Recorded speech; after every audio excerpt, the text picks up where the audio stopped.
3 rowboats were tied to poles out in the water, rolling gently with the tide.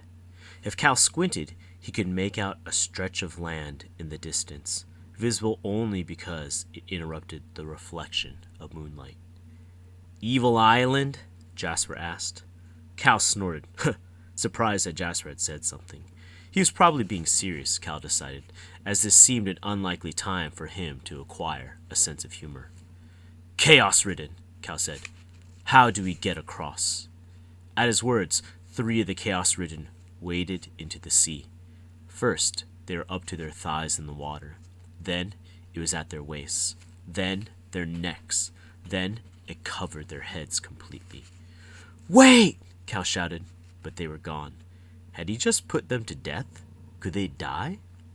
A moment later, pale hands rose from the sea, untying the rope binding the boats. And then, pulled by unseen hands, the boats floated toward the shore. The Chaos-ridden rose from the depths, their faces impassive as ever. "Huh," Aaron said. "I guess we get in," Tamara said, going to one of the boats. "Aaron, get in the boat with Cal." "How does that make sense?" Jasper demanded. Tamara looked at the Chaos-ridden. "So the Makar can't get drowned before Cal stops them." Jasper opened his mouth to object, and then shut it again. Cal climbed gingerly into the boat. Aaron followed him. Jasper settled himself in the second boat, and Tamara took Havoc and went to the third. The Chaos-ridden dragged them out to sea. For all the driving Cal had done with Alistair, the only boats he'd been on were ferries carrying a vintage car or some other antique object back from some semi-remote location where Alistair had purchased it. That and the little boats that navigated the tunnels of the Magisterium. Cal had never been so low in the water, out on the open sea. The waves were black in every direction, the spray icy on his cheeks and salty enough to sting his mouth. He was scared. The Chaos-ridden were terrifying, and the fact they listened to him didn't make them any less monstrous.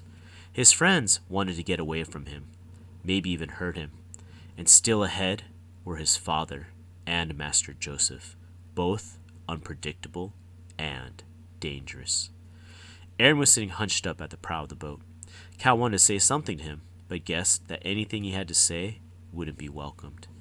The Chaos-ridden walked along, under the sea, pulling the boats with them. Cal could see their heads beneath the waves. Finally, the patch of land ahead of them resolved into a landscape. The island was small, not more than a few miles across, and densely covered in trees. The Chaos-ridden pulled the small craft up the beach with their wet hands. Cal clambered out of the boat, Aaron after him, and joined Tamara and Jasper on the shore. Tamara had been holding on to Havoc by his ruff. Havoc barked, "Hoo!" and scampered over to Cal. They all watched as wave after wave of the Chaos-ridden came up on the shore like drowned pirates from a ghost story. "Master," the leader said when they were all assembled. He had stationed himself near Cal like a bodyguard. "Your tomb." At first, Cal misheard him. "Your home," the thing had seemed to say for a single hopeful moment, but those weren't the words at all. Cal stumbled, nearly falling in the sand. "Tomb?" Aaron gave him a strange look. "Follow," said the Chaos-ridden leader, setting off through the woods. The rest of the army crowded around, their bodies dripping, and herded Cal and the others toward a path. It wasn't lit, but it was wide, with white stones that caught the light, marking the edges. He wondered what would happen if he ordered the Chaos-ridden to walk single file. Would they do it? Did they have to? Then, with that thought in his head, he began to have other giddy and strange imaginings of what he could command the Chaos-ridden to do. Line dance, or hop on one foot. He imagined the entire advancing army of the enemy of death hopping into battle on a single foot. A small, crazed giggle escaped his mouth. Tamara looked over him, worried. Nothing like your evil overlord cracking up, he thought, and then had to tamp down another completely inappropriate burst of nervous laughter. That was when the path took a sudden turn, and he saw it. A massive building of gray stone. It looked old and weathered by years and sea air. 2 crescent-shaped doors formed the entrance. Set high on one of the doors was a knocker in the shape of a human head. The archway was carved with words in Latin. Ultima forsen, ultima forsen, ultima forsen. What does it mean? Cal wondered aloud. It means the time is closer than you think, said the leader. Master. I think it means something about the last hour, Tamara said. My Latin isn't great. Cal looked at her, puzzled. It means the time is closer than you think. Jasper looked surprised. That's right. It does. Cal, why'd you ask if you already knew? Aaron said. Because I didn't know until he told me, Cal said, exasperated. He pointed at the leader of the Chaos Ridden. Didn't you hear him? There was another horrible silence. Cal, Tamara said slowly, are you saying those things are talking to you? We knew you were talking to them, but we haven't heard them talking back. Mostly him, Cal said. He jabbed a finger toward the leader, who looked impassive. But yeah, I can hear them talking. And did you hear him back in the clearing when he called me Master? Tamara shook her head. They're not saying words, she said quietly.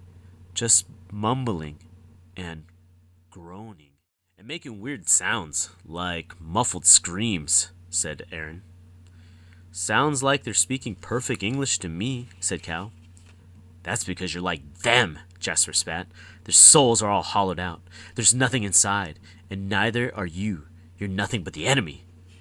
The enemy made these creatures, Aaron said, stuffing his hands in his pockets. He would have had to understand them because they served him. And you understand them because I am him, said Cal. It wasn't anything they didn't know, just another horrible piece of proof. I'm so creepy. I'm creeping myself out, he muttered. Master, said the leader, your tomb awaits. He clearly expected Cal to step up to the huge mausoleum and walk right in. And Cal was going to have to. This was their destination. This was where Master Joseph was going to meet Alistair. Cal squared his shoulders and started toward the door. Havoc bounced along beside him, clearly in his element. Behind Havoc came Aaron, Tamara, and Jasper. Oh my God, he heard Tamara say in a horrified voice. It took him a second to realize what she was reacting to. What he had taken for a door knocker in the shape of a head was actually a real severed human head, mounted on the door like the head of a deer. It had belonged to a girl who didn't look much older than the rest of them, a girl who must have been killed recently. She would barely look dead at all if it wasn't for the fact that the skin around the base of her neck was cut raggedly across. Her mahogany hair, blown by the wind, whipped around her oddly familiar face. Tears sprang to Tamara's eyes, rolling down her cheeks. She wiped them with the back of her hand, but otherwise didn't even seem to notice that they were falling. It can't be, she said, walking closer to the door. Cal felt like he'd seen the girl's face before. But where? Maybe at the party at the Rajavi estate? Maybe she was one of Tamara's friends? But why would her head be displayed here, like a grisly trophy? Verity Torres? Jasper said quietly, the words coming out almost like a whisper. They never found her body. Cal was struck by how lost Aaron looked, shivering in his thin shirt, staring at the last Makar who had defended the Magisterium.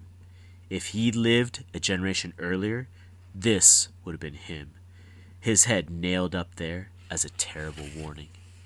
No! Aaron blinked hard, like he could dispel the vision from him. No! It can't be her! It can't! Cal felt like he was going to throw up. Then the eyes of the head opened to show milky marbles without pupil or iris. Tamara gave a little cry. Ah! Jasper put a hand over his mouth. The dead lips moved, and words came out. As my name means truth, I assure you, I am what remains of Verdi Torres. Here sleep the dead, and the dead guard them. If you desire entrance, 3 riddles I will ask you. Answer them correctly, and you may go inside. Cal looked at the others helplessly. He'd been counting on the fact that he was Constantine Madden to get them into the building, but the head of Verdi Torres obviously didn't recognize him. Riddles? Tamara said in a quavering voice. Fine, we could do riddles. What do you call something that's not behind you? The girl asked in an odd voice that didn't quite line up with the way that her mouth moved. Oh no, that's not even funny, Cal said. That's not a good joke. What are you talking about? Aaron asked. What's the answer? In front? Tamara looked even more upset. Ahead, she said. Ahead. Get it? Verdi Torres laughed a croaky little laugh. There was no laughter in her eyes, though. They stayed white and blank. Who did this to you? Aaron asked suddenly. Who? It had to be Master Joseph, said Tamara. Constantine had already left the battlefield by then. He was in the caves at the Cold Massacre. Yeah, busy stealing other people's bodies to live in, Jasper interrupted.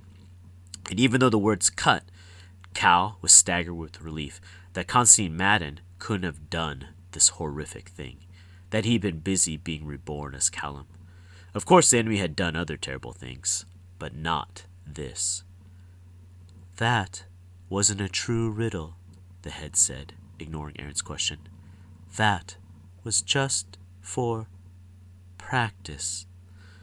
We've got to get out of here, Jasper said, babbling with terror. We've got to go.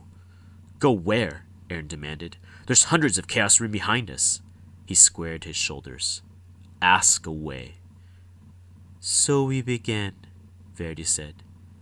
What begins and has no end, yet is the ending of all that begins. Death, Cal said. That one was easy. He was glad. Good at riddles was nowhere on the evil overlord list. There's a clicking, grinding noise, and a bolt on the inside of the door sliding back. Now, the second riddle. I wear you down, yet you will mourn me once I fly. You can kill me, but I will never die. The enemy himself, Cal thought? But that wasn't a good real answer, was it? They exchanged looks. It was Tamara who spoke. Time, she said. Another scraping noise. And now, the last, said Verdi. Take it, and you will lose or gain more than all others. What is it? Silence. Cal's mind was racing. Lose or gain? Lose or gain? Riddles were always about something bigger than they seemed to be. Love, death, wealth, fame, life. There's no sound but the distant moaning of the chaos-ridden, and Cal's own breath, until a sharp, shaking voice cut through the quiet. Risk, said Jasper. The head of Verdi Torres let out a disappointed sigh. And the terrible eyes closed, and there's a last clicking noise. The door swung open. Cal could see nothing beyond it but shadows. He was shaking suddenly, colder than he'd ever been in his life. Risk? He looked back at Aaron and Tamara, took a deep breath, and stepped over the threshold.